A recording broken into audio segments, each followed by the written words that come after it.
الحمد لله نحمده ونستعينه ونستغفره ونؤمن به ونتوكل عليه ونعوذ بالله من شرور أنفسنا ومن سيئات أعمالنا من يهده الله فلا مضل له ومن يضلله فلا هادي له ونشهد أن لا إله إلا الله وحده لا شريك له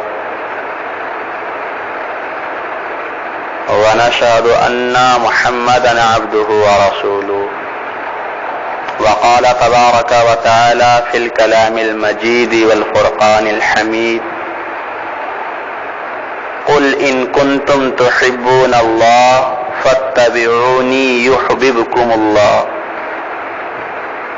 وقال في موضع آخر ما آتاكم الرسول فخذوه وما نهاكم عنه فانتهوا وقال في موضع آخر لقد كان لكم في رسول الله أسوة حسنة صدق الله مولانا العظيم وصدق رسوله النبي الكريم ونحن على ذلك لمن الشاهدين والشاكرين والحمد لله رب العالمين. حضور آئے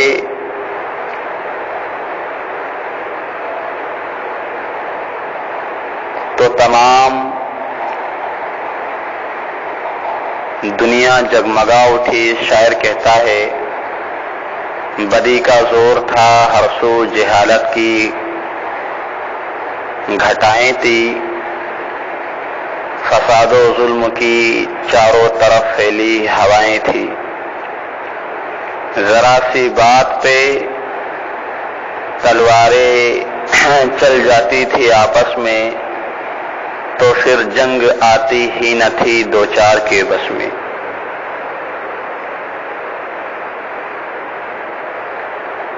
میرے بھائیوں، میں نے قرآن پاک کی وہ آیت کریمہ پڑھی جس میں نبی پاک صلی اللہ علیہ وسلم کی سیرت کو بیان کیا گیا ہے. نبی کی عادت و اخلاق کو اپنانا اور اس کو ہم سب کے لیے آئیڈیل اور نمونہ بتایا گیا ہے. دنیا میں کوئی آدمی ایسا نہیں جو اللہ کو مانتا ہو اور اللہ کے حبیب جناب نبی پاک صلی اللہ علیہ وسلم کو نہ مانتا ہو. اللہ کے پیغمبر کو مانے جس کے چہرے کی قسم قرآن نے کھائی. اللہ کے اس نبی کو نہ مانے جس کے چہرے کو قرآن نے والضحیٰ کہا، جس کی زلفوں کو واللیل کہا، جس کے دانتوں کو یاسین کہا، جس کے سینے کو الم نشرح کہا، جس کے اخلاق کو انک لعلی خلق عظیم کہا.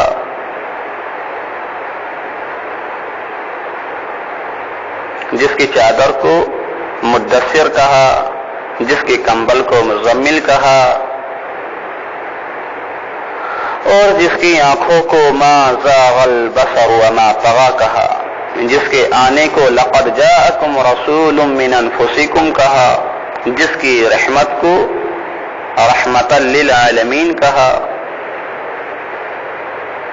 کافتا للناس کہا، بشیر کہا، نذیر کہا، سراج کہا، منیر کہا، رؤوف کہا، رحیم کہا، رحمتا للعالمین کہا، رب العالمین کہا.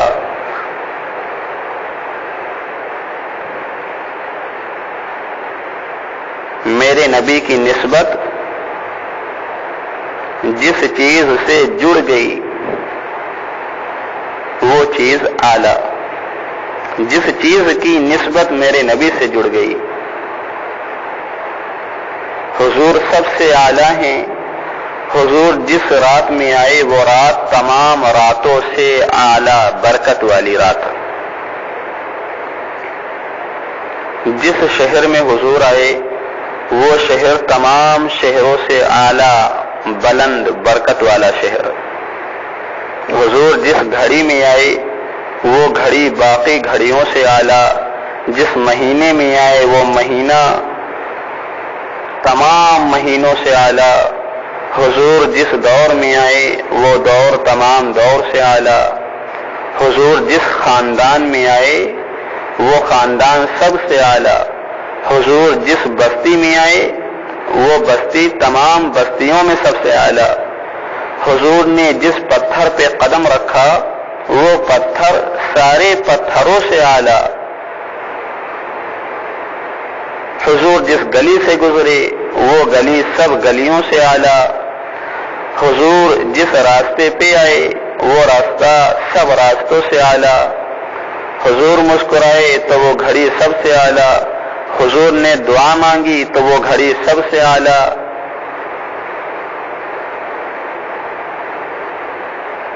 جس کے آنے سے فرش کو مرتبہ ملا، عرش کو مرتبہ ملا، پتھروں کو مرتبہ ملا، درختوں کو مرتبہ ملا، اس پیغمبر کے قدموں میں جب صدیق آیا تو سب سے اعلیٰ ہو گیا، فاروق آیا تو سب سے اعلیٰ ہو گیا، عثمان آیا تو سب سے اعلیٰ ہو گیا، اور علی آیا تو سب سے اعلیٰ ہو گیا۔ اس محمد صلی اللہ علیہ وسلم کے قدموں پہ جب بلال آیا تو کروڑوں ولیوں کا امام بن گیا۔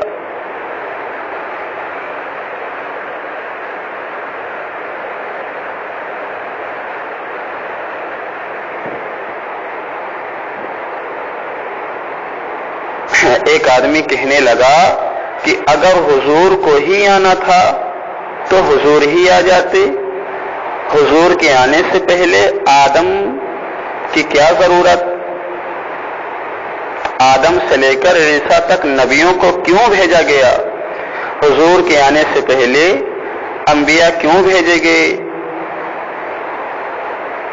آنا تو حضور نے تھا تو پھر حضور ہی آ جاتے۔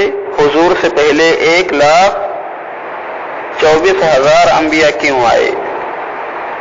اس لیے میرے بھائیوں، اس لیے تاکہ راستہ بن جائے، تاکہ محفل سور جائے، تاکہ دنیا جمع ہو جائے، تاکہ رونق کھانا بن جائے، تاکہ شمع محفل سور جائے۔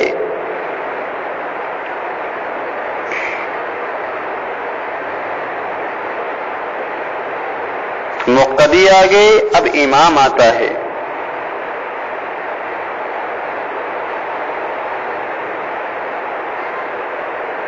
میرے بھائیوں، میرے نبی کو آنا تھا، تمام انبیاء کرام راستہ بن کر آئے، راستہ بن کے آئے۔ نبی کے آنے کی ضرورت تھی، شاعر کہتا ہے وہ آئے جن کے آنے کی زمانے کو ضرورت تھی، وہ آئے جن کی آمد کے لیے بے چین فطرت تھی، وہ آئے نغمے داؤد میں جن کا ترانہ تھا، وہ آئے گریہ یعقوب میں جن کا فسانہ تھا، وہ آئے جن کی خاطر مضطرب تھی وادی بطحا، وہ آئے جن کے قدموں کے لیے کعبہ ترستا تھا، وہ آئے جن کو حق نے گود کی خلوت میں پالا تھا، وہ آئے جن کے دم سے عرش اعظم پہ اجالا تھا۔ یہ میرے نبی کی شان بیان ہو رہی ہے۔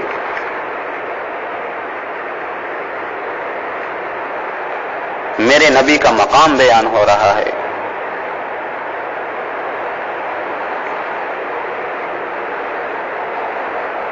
میرے بھائیوں، اصل میرے نبی کی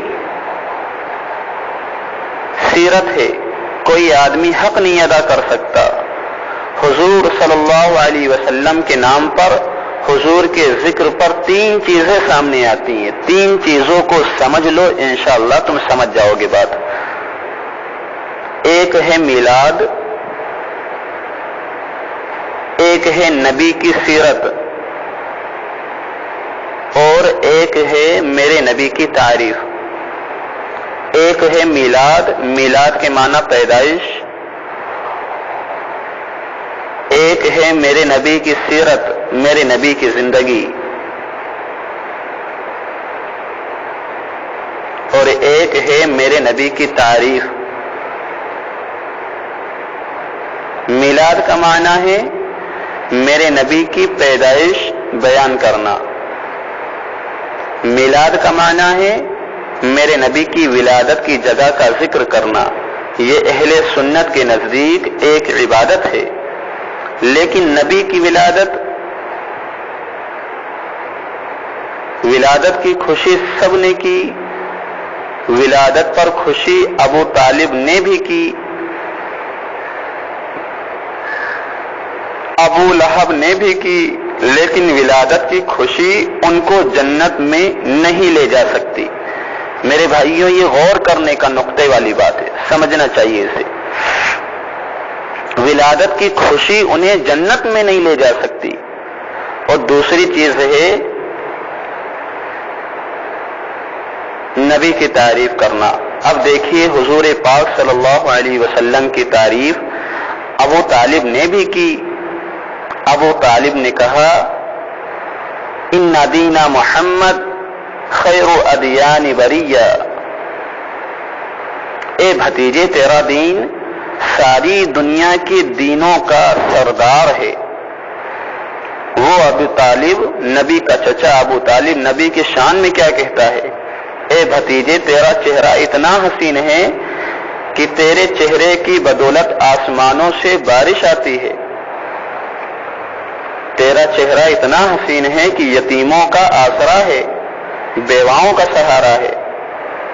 ولادت پہ ابو طالب نے خوشی منائی، نبی کی پیدائش پر ابو طالب نے خوشی منائی، تعریف کی۔ اب دیکھیے یہ ابو طالب جو نبی کا سگا چچا ہے، نبی کا رشتہ دار بھی ہے، نبی کی تعریف بھی کرتا ہے، نبی کی شان میں قصیدہ بھی پڑھتا ہے۔ یہ ابو طالب قریشی نسل ہے، یہ ابو طالب کعبہ میں رہنے والا ہے، نبی کا چہرہ دیکھنے والا ہے۔ یہ ابو طالب نبی کے سرہانے کھڑے ہو کر فرمایا، اس کی وفات کے وقت اے چچا، نبی پاک صلی اللہ علیہ وسلم نے کہا ابو طالب کے وفات کے وقت اے میرے چچا میرا کہنا مان لیں، چچا میری سیرت کو اپنا لیں، چچا میری بات مان لیں۔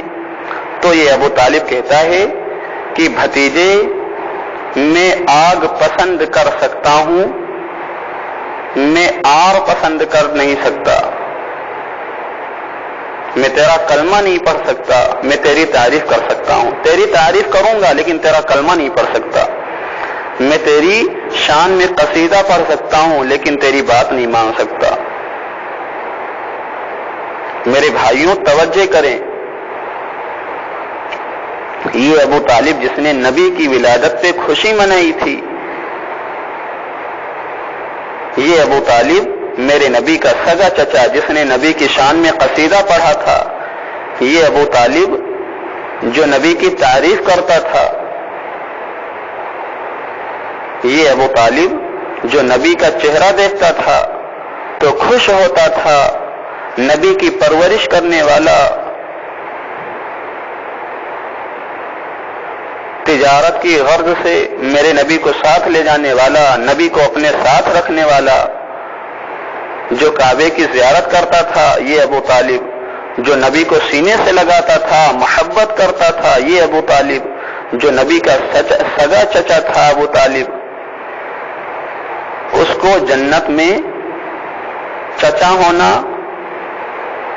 نبی کا چہرہ دیکھنا، کعبہ دیکھنا، نبی کی تعریف کرنا، نبی کی شان میں قصیدہ پڑھنا، نبی کی ولادت پر پیدائش پر خوشی منانا، اس کو جنت میں نہ لے جا سکا۔ کعبہ کا دیکھنا اس کو جنت میں نہ لے جا سکا، اس کا میلاد پہ نبی کی پیدائش پر خوش ہونا جنت میں نہ لے جا سکا، اس کا نبی کی تعریف کرنا اس کو جنت میں نہ لے جا سکا۔ یہ ابو طالب میلاد پہ خوشی کرتا تھا، یہ ابو طالب نبی کو سینے سے لگاتا ہے، یہ ابو طالب پیغمبر کا چہرہ دیکھ کر خوش ہوتا۔ ان تمام چیزوں کے باوجود ابو طالب جہنم کی آگ میں جلا۔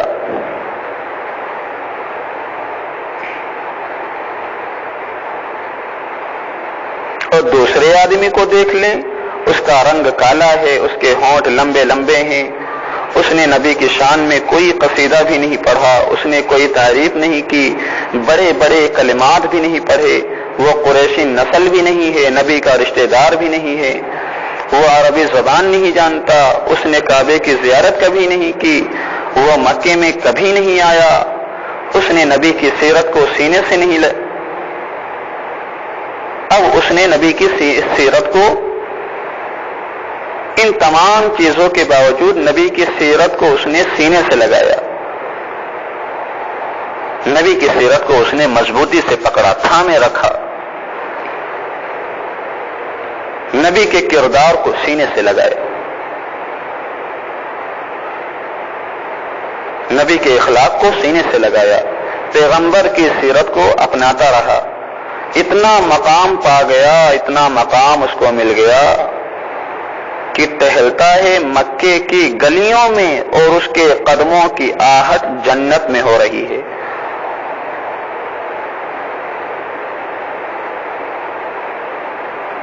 ایک ابو طالب ہے، میرے نبی کا سگا چچا، تعریف کرتا ہے پیغمبر کی،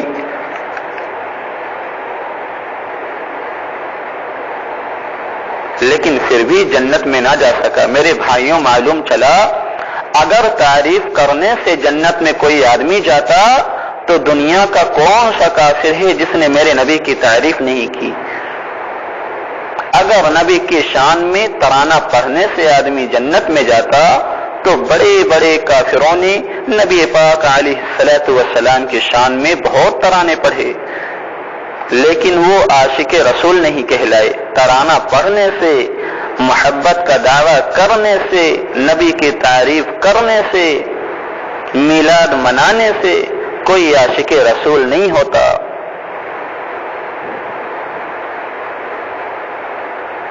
بلکہ نبی کی سیرت کو اپنانا، یہ ہے اصل، نبی کی سیرت کو اپنانا، میرے نبی کے کردار کو، میرے نبی کو اخلاق کو اپنانا، یہ ہے جنت کا راستہ، نجات کا راستہ، صراط مستقیم کا راستہ۔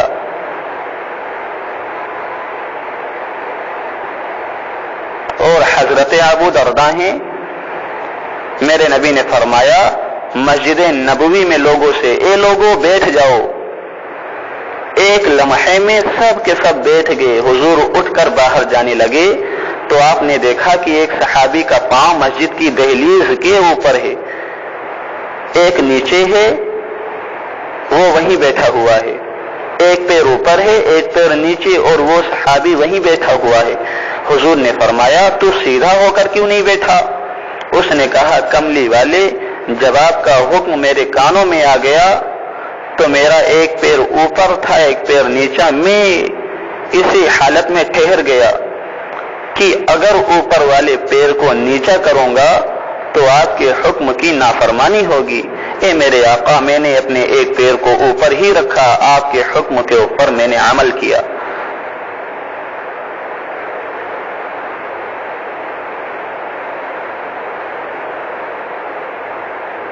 میرے بھائیوں، حضرت ابو درداء نے فرمایا، کسی شاعر نے کیا خوب ترجمہ کیا، درد مندوں سے نہ پوچھ کہاں بیٹھ گئے، درد مندوں سے نہ پوچھ کہاں بیٹھ گئے، تیری محفل میں غنیمت ہے جہاں بیٹھ گئے۔ بات تیرے حکم کی ہے، بات تیری سیرت کی ہے، بات تیرے کردار کی ہے۔ میرے بھائیوں، آج پوری دنیا کا عیسائی 25 دسمبر کو اپنے پیغمبر عیسیٰ علیہ السلام کی پیدائش کا دن مناتا ہے، برتھ ڈے، لیکن کوئی عیسائی اپنے نبی عیسیٰ علیہ السلام کی سیرت کا دن نہیں مناتا، ان کی زندگی کی سیرت کو، ان کے اخلاق، ان کے کردار کو نہیں مناتا، ان کے نام کا جلسہ نہیں کرتا، ان کا ذکر نہیں کرتا۔ اگر سیرت کا جلسہ کرے تو انجیل ماننا پڑے گی، اس کو تورات ماننا پڑے گا، زبور کے اوپر عمل کرنا ہوگا۔